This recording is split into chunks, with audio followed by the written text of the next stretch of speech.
evening. Jef Winter, 22 Morey Road. Since it is unfortunate that 3 people cannot be here, I think it's a misnomer that they are embarrassed. I believe one is somewhere down south, and the other one's coming back from a Rotary trip, if I'm not mistaken. So I doubt that it has anything to do with embarrassment.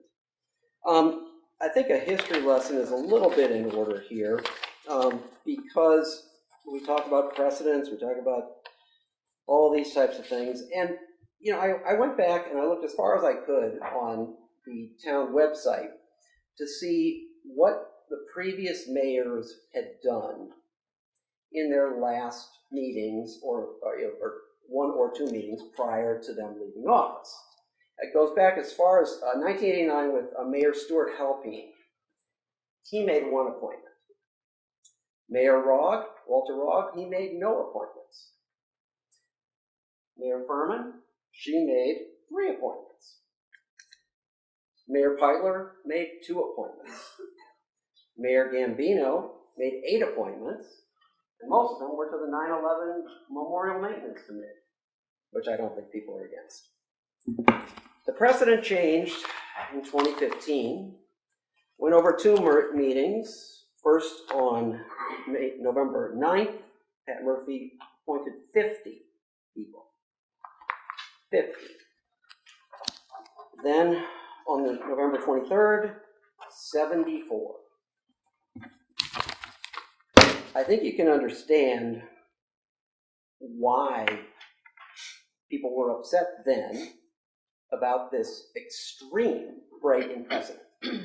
Let's face it, that is extreme.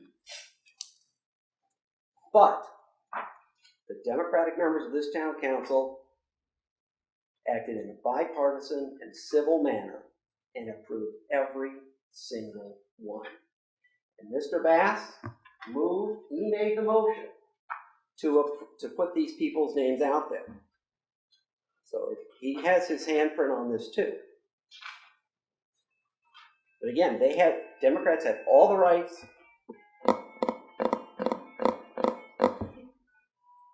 Would you mind turning off your cell phone, please, while we're in session? Thank you.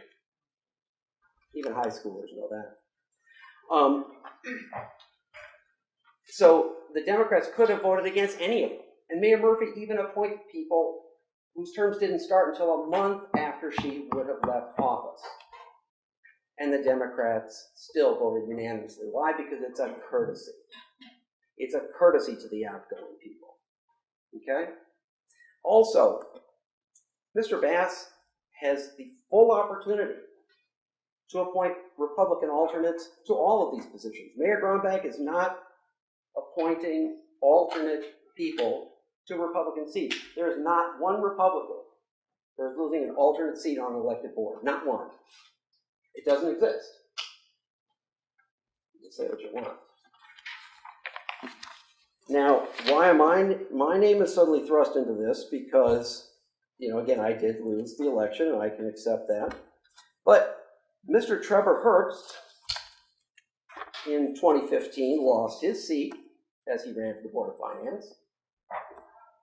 And yet he was appointed as an alternate, not a full member, but an alternate to the Board of Finance. And nobody objected to that. Why are people here objecting tonight? What's the point? The same thing was done, and you didn't object then. And now you are. That's called hypocrisy. Mary Jane, how much time? A minute, 20 seconds. Okay. I'd like to just switch quick to ethics because it speaks to the incivility that is going on in this election cycle, and it also affects someone who's not here tonight, and that's Mr. Frank Wargo.